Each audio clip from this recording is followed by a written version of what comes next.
Hello, my name is Mia and welcome to my presentation on forest thinning. I'm going to start off with the introduction.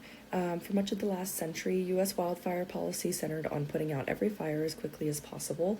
While that approach seemed protective at the time, it unintentionally prevented forests from experiencing the small, natural fires that once kept them open and healthy. Without these regular burns, forests gradually became overcrowded. The thick layers of brush, tightly packed young trees, and the dry branches built up on the forest floor, creating these ideal conditions for large wildfires. Today, climate change is making these problems even worse. Longer droughts, hotter summers, and stronger winds mean that when fires start, they spread faster and they burn hotter than they used to.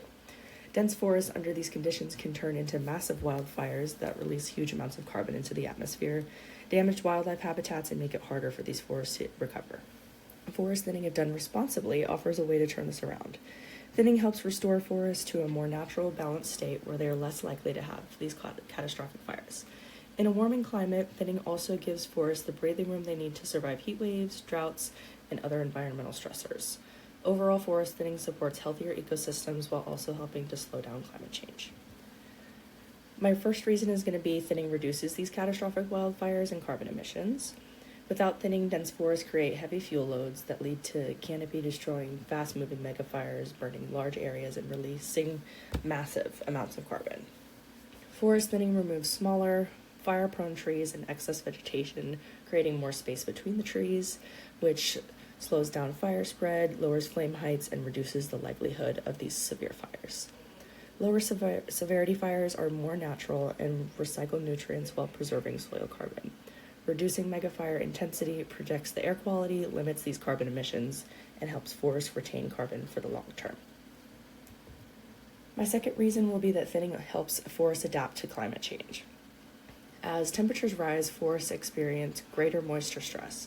Dense standoffs have tree densities far above what the modern climate can support, essentially setting the stage for mass die-off. Thinning helps forests recalibrate to new climate conditions by increasing water availability per tree, reducing the competition for the trees during drought, providing more space for root growth, and lowering vulnerability to heat-related dieback. Forests that maintain healthy growth and lower mortality store more carbon over time. Thin forests are also better equipped to recover after fire. They absorb carbon and they maintain biodiversity. A counter argument that I've seen is some people worry that thinning is sometimes just a cover for commercial logging. They point out that large, fire-resistant, mature trees, the ones that are really good at storing carbon, they can get cut down, which hurts wildlife habitat and weakens our forests. The John Muir Project says that thinning projects kill significantly more trees than they prevent from being killed by wildfires, taking away carbon that the forest could otherwise keep. But here's the catch with that. When thinning is done the right way, focusing on smaller, overcrowding trees and paired with controlled burns, it can reduce fire risk and help forests bounce back after wildfires. The key is careful planning, protecting old-growth trees, monitoring results, and making sure the work is transparent and based on solid science. That way we get the benefits of thinning without harming critical habitat or losing carbon storage.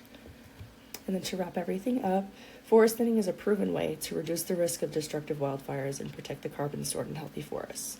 When it's planned carefully and done with ecological goals in mind, thinning helps the forest function better, grow stronger, and handle climate-related stresses like drought and extreme heat. Forest thinning benefits the environment by lowering the chance of megafires, preserving long-term carbon storage, and helping forests stay resilient as the climate changes. Choosing responsible thinning practices is an investment in the future for our forests.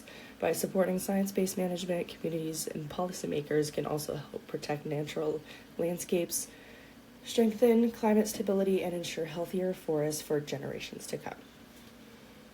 And then here are my references. Thank you so much for listening.